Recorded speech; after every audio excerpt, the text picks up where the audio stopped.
Hello, students. Good afternoon once again, and you're back here with me with Amy ma'am. And yesterday we learned on the third poem, that is the Bangle Cellist, written by Sarojini Nadu. And yesterday I taught you on the three stanzas. So today we're gonna go with the fourth stanza. As this poem, the Bangle Cellist, it has four stanzas. Okay. So today we're going to go with the fourth stanza, which is the last stanza. Okay, so now let us read it. Some are purple and gold fleck gray, for she who has journeyed through life midway, whose hands have cherished, whose love has blessed, and cradled fair sons on her faithful breast, and served her household in fruitful pride, and worships the gods at her husband's side. So here fleck means spotless, okay? Like there's no spot, there's no mark, there's no stain. Okay? So now let us go to the explanation on the stanza, which is the fourth stanza. And I hope you still remember the explanation of all the three stanzas, right? So you see here the word, remember the word fleck means spotless. Okay. So now let us go to the explanation about, on the fourth stanza. Here it says, the fourth stanza.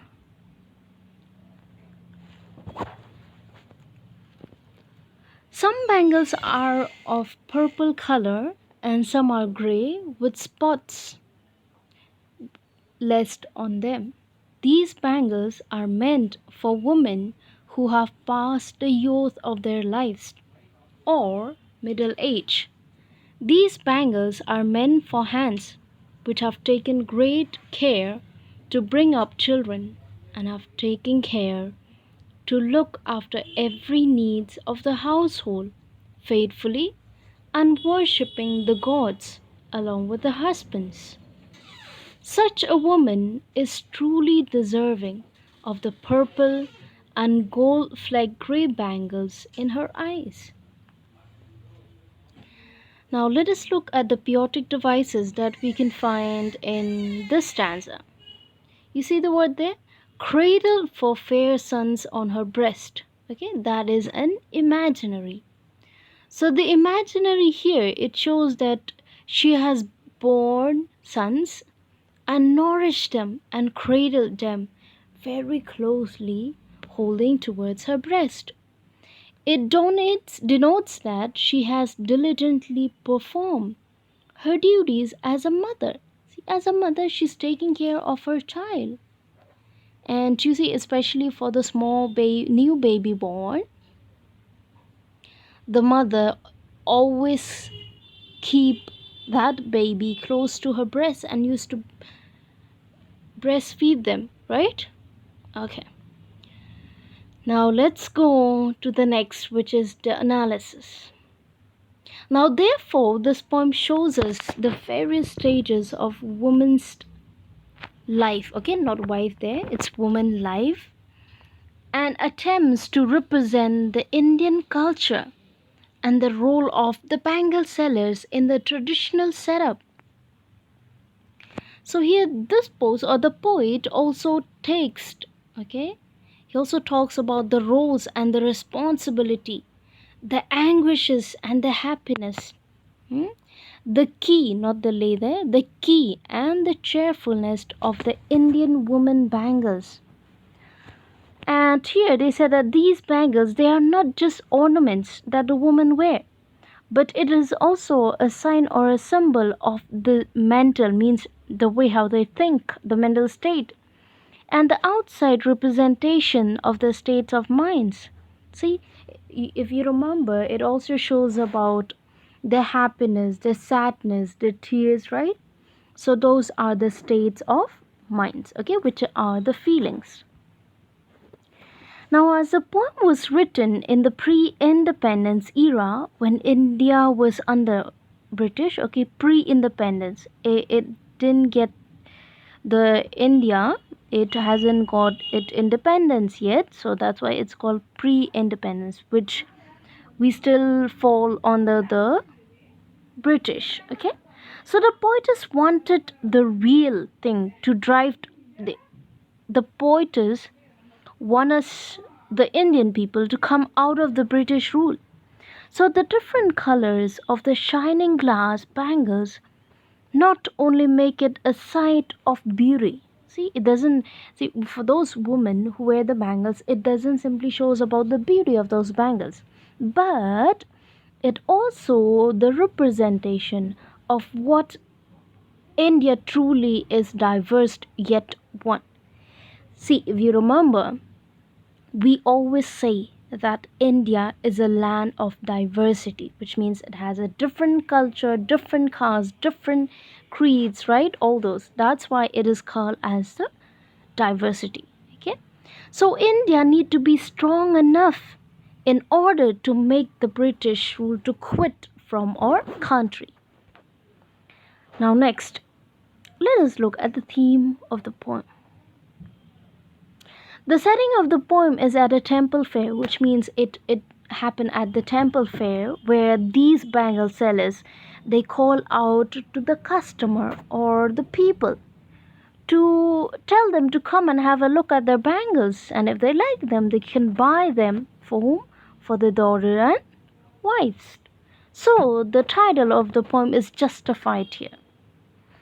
The next, we all know that the entire poem, okay, this poem comprises of how many stanzas? 4 stanzas, and it has a rhyme scheme of what? A, B, B, C, C. Remember that. And the tone of the poem is joyful and lively. Like, it's not a sad poem, it's joyful and lively. Here in this poem, it also describes about the womanhood, if you remember, which is one of the stage of a woman. So the stages of an Indian woman's life are represented through the color of the bangles in this poem. Each color represents each state she crosses. Silver and blue, or pink, which refers to the maidenhood, right? An unmarried woman. Yellow morning of her wedding. Now the yellow morning, it represents her wedding. Now red or orange, which is the fiery shades, it symbolizes on the night after her wedding. Purple and gold, it represents the motherhood and the matriarchy. Now remember, the first one, silver and blue or pink, it represents the maidenhood. Yellow and morning, it represents on her wedding day. And red or orange, it symbolizes her bridal night or the wedding night. And purple color, gold color, it represents the motherhood and matriarchy. Okay, remember this. In case if I asked you question, if I asked you one question, that if I ask you, okay, what does silver and blue or pink color represents, then you have to answer. Okay.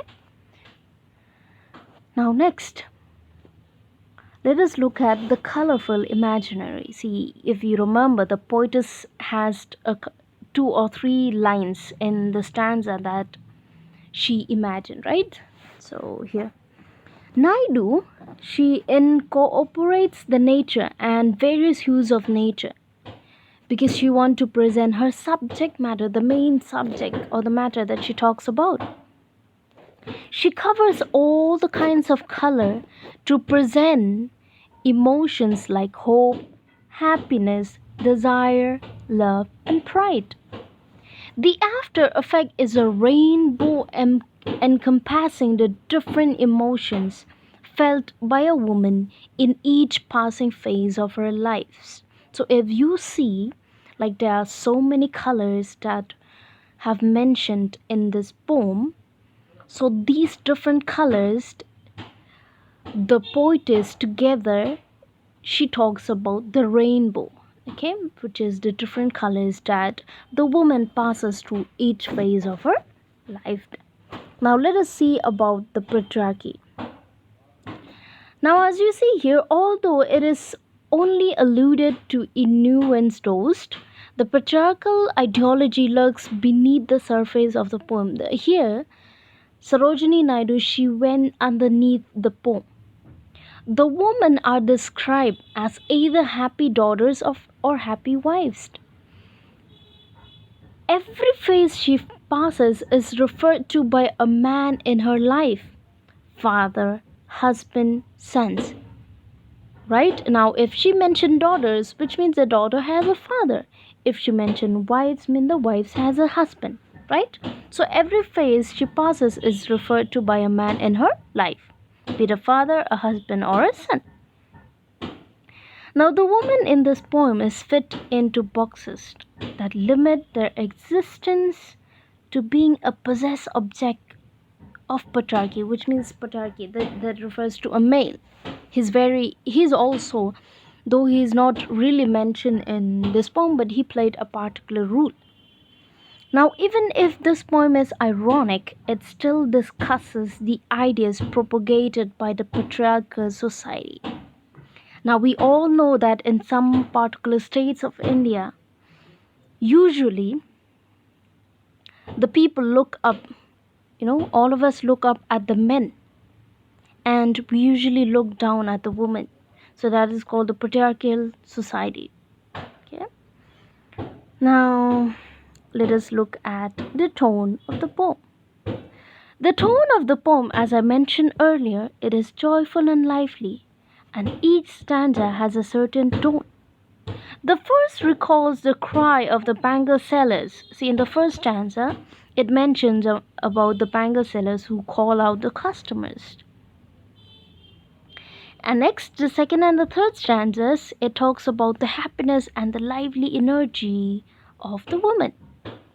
And the last stanza is dipped in pride and a sense of fulfillment. Fulfillment is when the wife experienced the sense of being a motherhood, and when the daughters experience the next step of her stage, that is becoming a bride. Okay, so now let us see at the central idea of the poem.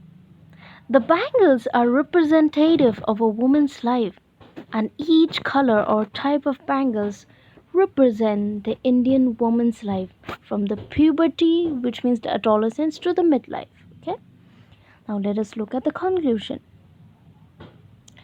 This is a poem which the Bangle sellers mention more about the woman. It talks about their happiness and they enter independent. The bangles are symbolic of women and their happiness. Thus, these bangles become the symbols of the happy bangle sellers as well. Okay, so that's the end of this poem. I hope you've understood enough. So please do check the poetic devices. We have very less poetic devices in the fourth standard. We have only one, that is the imaginary. Okay, so do understand what is the tone of the poem, the rhyme scheme, and then the central idea, and lastly the conclusion.